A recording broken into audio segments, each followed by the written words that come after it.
Salam hormat bersama saya Halina Pallavi dalam buletin bernama edisi 1 tengah hari dan kita mulakan dengan laporan berikut. Majlis Keselamatan Negara bersetuju membenarkan 6 kategori pelajar institusi pengajian tinggi yang berkeperluan untuk pulang ke kampus masing-masing mulai 1 Mac. Ini bagi sesi pengajaran dan pembelajaran secara hybrid iaitu secara fizikal dan dalam talian. Kementerian Pengajian Tinggi semalam memaklumkan 6 kategori itu merangkumi pelajar peringkat sijil, diploma, ijazah sarjana muda dan pasca siswaza yang memerlukan praktikal, makmal, klinikal, latih amal, studio, bengkel dan peralatan khas. Turut dibenarkan ke kampus ialah pelajar yang tidak mempunyai akses dan persekitaran tidak kondusif untuk PDP dalam talian, pelajar antarabangsa sedia ada dan baharu kecuali dari United Kingdom, pelajar kurang upaya dan pelajar peperiksaan Malaysia University English Test MUET antarabangsa dan badan profesional. Pelaksanaan PDP secara hybrid di dalam kampus boleh dijalankan dengan mematuhi sepenuhnya prosedur operasi standard dan mengutamakan keselamatan serta kebajikan pelajar. Sementara itu, pelajar berkeperluan dari Semenanjung yang pulang ke kampus di Sabah dan Sarawak diwajibkan untuk menjalani ujian swab yang akan dibiayai Kementerian Kesihatan. Bagi pelajar yang tiba di Sarawak, mereka diwajibkan untuk menjalani kuarantin selama 14 hari sebelum dibenarkan pulang ke kampus dengan kos makan dan kuarantin mulai 1 Mac akan ditanggung sepenuhnya Kerajaan Negeri Sarawak. Pelajar dari Sabah dan Sarawak pula akan ditempatkan di pusat pengasingan yang ditentukan oleh IPT masing-masing bagi memastikan mereka bebas daripada sebarang gejala COVID-19. Pelajar disaran untuk merujuk kepada SOP Kerajaan Negeri Sabah dan Sarawak yang sedang berkuat kuasa, manakala pihak IPT boleh merujuk kepada SOP Sektor Pengajian Tinggi sedia ada yang telah diwartakan.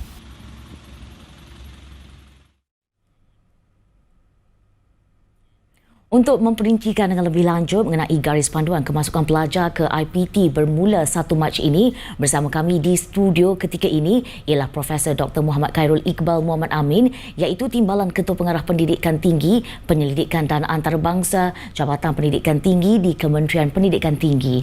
Terima kasih Prof kerana sudi bersama dengan kita di buletin bernama. Okey, Prof, kalau kita berdasarkan kenyataan yang baru dikeluarkan oleh Kementerian Pendidikan sebelum ini, semester baharu untuk sesi akademik 2020 dan 2021 akan berjalan walaupun di bawah perintah pelaksanaan Perintah Kawalan Pergerakan PKP, PKPB ataupun PKPP dilaksanakan. Mungkin Prof boleh perincikan tentang hal ini. Terima kasih Helena di atas persoalan yang dibangkitkan.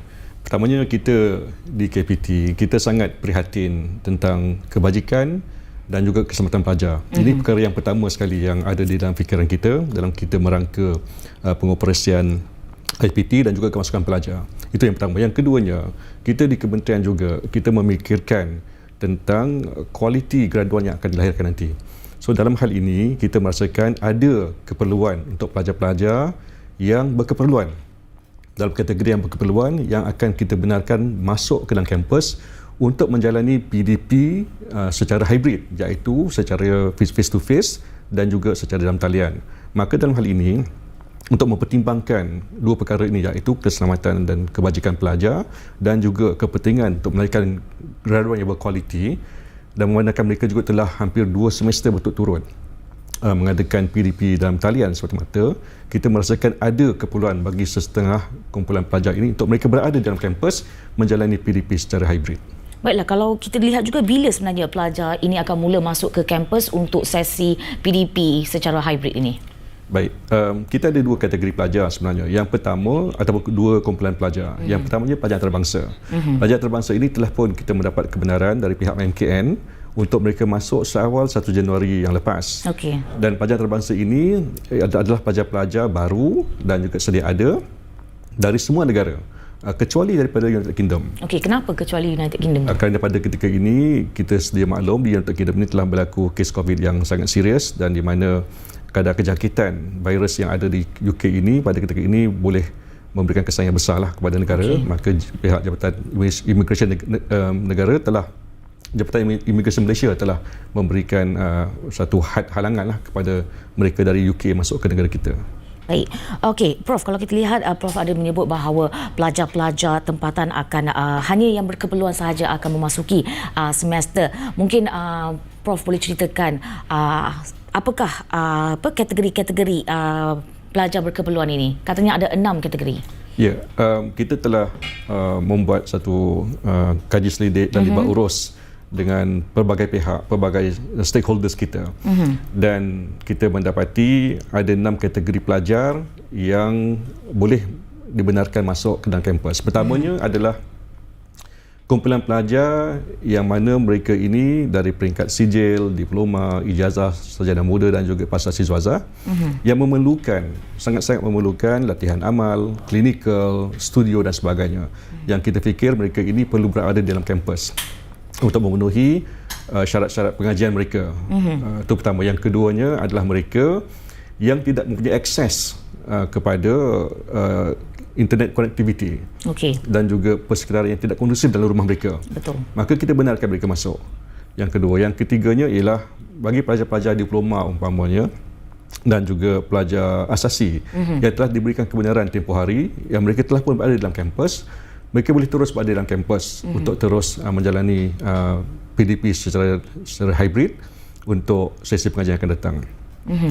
Ada beberapa lagi kategori, umpamanya pelajar OKU, kita benarkan masuk. Untuk pelajar antarabangsa, seperti yang saya sebutkan tadilah. Dan juga mereka yang memerlukan untuk mengambil peperiksaan seperti MUET, peperiksaan bersifat antarabangsa seperti A-Levels contohnya, dan juga mereka yang mengambil peperiksaan dari badan profesional. Okey, baik Prof, kalau kita lihat juga prosedur yang ditetapkan oleh KPT, sebab kita tahu bahawa bilangan pelajar yang akan memasuki universiti ini banyak. Apakah perancangan KPT untuk melancarkan pergerakan pelajar-pelajar ini ke kampus? Okay, pertamanya kita mengetahui bahawa bilangan pelajar keseluruhan kita ada lebih 1.1 juta pelajar di seluruh negara. Oleh itu kita telah mengenal pasti pelajar-pelajar yang hanya berkeperluan dan mengikut anggaran kita maksimumnya adalah sekitar 30% keseluruhannya. Dan ini bukanlah jumlah yang sangat besar, itu pertama. Yang keduanya, kemasukan pelajar ke dalam kampus ini akan dilakukan secara berfasa. Maknanya jikalau satu universiti itu katakanlah ada sekitar 5,000 yang akan masuk, mereka tidak masuk 5,000 sekaligus, mereka akan masuk secara berfasa. Dan jika mereka datang dari kawasan PKP dan juga PKPB, kita akan meminta pelajar-pelajar ini untuk diasingkan melalui proses pengasingan selama 10 hari, dan sepanjang 10 hari itu kita akan membuat saringan kesihatan. Dan sekiranya mereka menunjukkan sebarang gejala, kita akan terus rujuk mereka ke pusat kesihatan untuk tindakan selanjutnya. Okey, baiklah. Kalau bagaimana pula dengan kebenaran merentas negeri untuk pelajar-pelajar mungkin daripada kawasan PKPD ke kawasan yang mungkin kawasan hijau ataupun yang mengalami PKPP dan sebagainya? Okey, bagi pelajar-pelajar ini, pihak universiti akan pertama mengenal pasti siapakah mereka. Yang kedua akan mengeluarkan surat kebenaran untuk mereka masuk ke kampus. Dengan menggunakan surat kebenaran ini, mereka hendaklah pergi mendapatkan surat kebenaran daripada pihak berkuasa untuk merentas negeri dan daerah. Ini daripada pihak polis umpamanya, dan dengan mendapatkan surat tersebut maka mereka dibenarkan untuk bergeraklah merentas daerah dan negeri untuk ke kampus masing-masing. Okey. Dan mungkin kalau bagi pelajar yang mempunyai status COVID-19 positif, sekiranya mereka telah pulih, adakah mereka akan tertakluk kepada proses yang sama atau bagaimana? Ya, bagi mana-mana pelajar mereka mesti melalui SOP yang sama. Kalau mereka telah pulih, ya mereka tetap akan melalui proses saringan kesihatan seperti biasa, dan walaupun mereka daripada kawasan PKP ke PKPB ke, mereka perlu menjalani pengasingan selama 10 hari. Baiklah. Okey, Prof, kita nak juga lihat tentang pembukaan semula IPT seperti yang diumumkan baru-baru ini, mendapat maklum balas yang pelbagai daripada golongan pelajar, pendidik dan juga ibu bapa. Dan mereka sebenarnya khawatir dengan keselamatan anak-anak mereka, dan apa sebenarnya plan tindakan KPT untuk memastikan kesihatan mereka, keselamatan mereka terjamin sekiranya ada berlaku peningkatan kes sebelum 1 Mac ataupun semasa di dalam kampus. Pertamanya, terima kasih atas soalan ini, Halina. Kita di kementerian, kita memang sangat berhati-hati dalam hal ini. Kita yakin kesihatan dan kebajikan pelajar, keselamatan mereka itu is the utmost lah dalam perhatian kita. Dalam pada itu, kita juga kena mempertimbangkan di antara keperluan-keperluan untuk melahirkan graduan yang berkualiti dan juga dapat memenuhi aspirasi negara. Ini juga penting. Dalam hal ini, kita telah menjelaskan kepada pihak IPT bahawa hanya pelajar-pelajar yang benar-benar berkeperluan saja. Memang mereka tidak hanya golongan ini saja yang kita akan berikan kebenaran untuk masuk ke dalam kampus. Andainya kalau sekiranya dikatakanlah satu IPT itu pelajar yang akan masuk sekitar 5,000, kalau pada ketika itu pada tarikh kemasukan awal 1 Mac nanti bilangan kes COVID meningkat begitu tinggi, maka IPT boleh membawa masuk kurang daripada jumlah pelajar yang telah ditentukan. Maknanya mereka boleh bawa masuk seramai 100 ataupun 50 orang, bergantung kepada situasi pada ketika itu. Tetapi kebenaran telah diberikan. Okey, dan maknanya itu tertakluk kepada keputusan IPT itu sendiri untuk membawa masuk dan sebagainya. Kita tak tahu lagi lah kriteria apa yang akan dipilih oleh universiti untuk menerima pelajar-pelajar itu. Ya, dari masa ke semasa IPT mesti menilai risiko untuk membawa pelajar masuk. Yang kita berikan pada ketika inilah kebenaran mengikut kategori. Universiti akan menentukan pelajar itu dari program manakah yang boleh masuk. Maknanya bukanlah mana-mana pelajar boleh mengatakan walaupun mereka jatuh dalam kategori 6 itu, mereka tidaklah semestinya akan secara automatik masuk dalam kampus. Pihak universiti akan mengenal pasti siapakah mereka dan mereka yang akan dimaklumkan untuk mahu masuk ke dalam kampus nanti. Baiklah, Prof, kita nak banyak lagi bercerita tentang SOP dalam kampus. Kita akan berehat seketika. Kita sambung perbincangan bersama dengan Prof. Dr. Muhammad Khairul Iqbal sebentar saja lagi. Jangan ke mana-mana.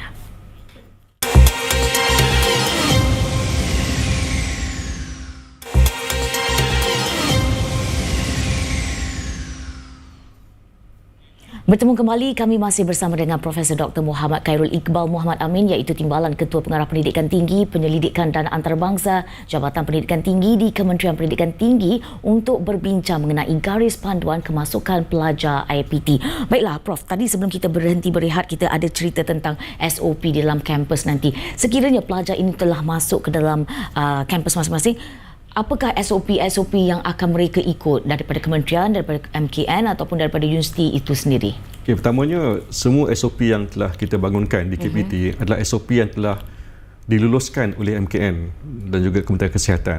Kita telah membangunkan 4 SOP, iaitu SOP untuk PKP, SOP untuk PKPB, SOP PKPP dan juga SOP PKPD. Di samping itu, kita juga telah membangunkan satu garis panduan yang komprehensif yang akan kita edarkan kepada semua IPT dalam konteks pengurusan operasi IPT dan juga pelajar. Jadi, sewaktu PKP ataupun PKPB dan sebagainya, pihak IPT mestilah mematuhi SOP yang telah kita bangunkan. Pihak IPT tidak boleh menggunakan SOP yang lebih longgar daripada SOP yang telah kita bangunkan. Ini satu perkara yang harus dipatuhi oleh semua IPT. Baik. Okey, Prof, melalui perbincangan kita dah faham bahawa kalau pelajar di Semenanjung, mereka tidak diwajibkan untuk melakukan swab test dan hanya akan dikuarantin selama 10 hari kalau mereka bergejala dan sebagainya. Bagaimana pula dengan pelajar dari Semenanjung yang akan pulang ke kampus di Sabah atau Sarawak, atau pelajar dari Sabah dan Sarawak yang akan kembali ke IPTS di Semenanjung? Apakah prosedur pergerakannya sama atau bagaimana? Okey, pertamanya izinkan saya membetulkan sedikit. Untuk pelajar-pelajar dari Semenanjung untuk masuk ke IPT di dalam Semenanjung, kita tidak kuarantinkan mereka. Kita tidak menggunakan istilah kuarantin, tetapi adalah pengasingan selama 10 hari. Itu pertama. Tetapi dalam masa pengasingan itu, kita akan melakukan beberapa saringan kesihatan sepanjang setiap hari untuk memastikan kesihatan mereka terjamin lah. Itu pertama. Yang keduanya, jika mereka dari Sabah untuk ke Semenanjung, mereka perlu menjalani swab test yang akan ditanggung oleh pihak Kementerian Kesihatan, oleh kerajaan, dan sekali saja swab test untuk mereka masuk ke Semenanjung. Dari Sarawak, setakat ini tidak ada lagi sebarang syarat dan mereka boleh terus masuk ke Semenanjung. Berbeza untuk pelajar Semenanjung untuk masuk ke Sabah dan Sarawak, kerana di Sabah dan Sarawak ada peraturan-peraturan yang telah ditentukan oleh kerajaan negeri masing-masing. Dalam hal ini, untuk mereka ke Sarawak, pelajar-pelajar akan menjalani swab test sebanyak 2 kali dan juga kuarantin selama 14 hari. Yang mana kos kuarantin akan ditanggung oleh kerajaan negeri Sarawak, yang mana pihak KBT sangat berterima kasih kepada kerajaan negeri. Manakala untuk ujian swab test akan ditanggung oleh pihak kerajaan persekutuan sendiri. Manakala untuk mereka dari Semenanjung untuk ke Sabah, mereka akan menjalani swab test sekali saja sebelum masuk ke negeri Sabah dan ditanggung oleh Kementerian Kesihatan dan mereka tidak perlu melalui sebarang kuarantin. Okey, baik, Prof, mungkin Prof boleh terangkan kepada kami apa perbezaan terma pengasingan dan juga kuarantin yang digunakan oleh KPT untuk mengasingkan dan mengkuarantinkan pelajar-pelajar IPT ini. Okey, istilah kuarantin ini digunakan oleh pihak MKN dan Kementerian Kesihatan di mana mana-mana pihak yang dikuarantinkan mestilah dikuarantinkan di tempat yang telah digazetkan sahaja ataupun di tempat-tempat asrama yang telah digazetkan oleh pihak NATMA dan MKN. Manakala dalam konteks kita, KPT, kita menggunakan istilah pengasingan kerana ia bukan di tempat-tempat yang telah ditetapkan ataupun digazetkan. Maka pengasingan ini boleh berlaku di dalam kampus, di asrama kampus IPT masing-masing. Okey, baiklah Prof. Sementara kita menunggu 1 Mac ini, mungkin Prof ada nasihat ataupun pesanan kepada pelajar-pelajar yang akan mengikuti pengajian secara hybrid untuk sesi akademik tahun ini. Okay, pertamanya kepada semua pelajar-pelajar saya meminta kepada mereka supaya sentiasalah mematuhi SOP-SOP yang telah kita tentukan dan juga PDP Syariah Talian ini seperti sebelum ini kita pernah memberikan bantuan-bantuan seperti pelan data dan juga ada sebahagian mereka telah menerima peranti terutamanya bagi kumpulan B40 secara bersasar. Sekiranya mana-mana pelajar kita mempunyai sebarang masalah, sebarang pertanyaan, boleh merujuk kepada website kita, bahkan boleh merujuk kepada bilik gerakan KPT yang telah kita buka sepanjang 24 jam setiap hari. Ada 4 talian yang nanti kita akan edarkan. Pelajar-pelajar boleh saja membuat panggilan telefon pada bila-bila masa. Dan sebarang pertanyaan berkenaan dengan pengoperasian pelajar dan kemasukan pelajar akan kita layan, akan kita berikan maklumat yang lebih jelas nanti. Okey, baiklah Prof, kita ada satu soalan daripada produser kita. Mungkin Prof boleh ceritakan tentang sekiranya pelajar itu positif di dalam kampus sendiri, bagaimanakah langkah-langkah yang akan diambil oleh kampus dan juga kementerian?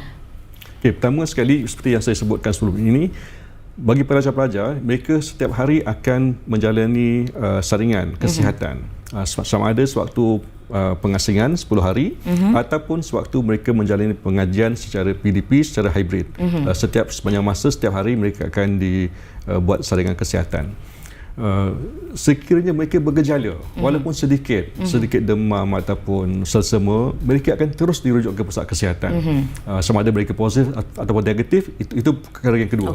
Ada saja sebarang simptom, kita akan bawa mereka ke pusat kesihatan. Jika mereka positif, maka mereka perlu dikuarantinkanlah mengikut arahan-arahan daripada pihak Kementerian Kesihatan.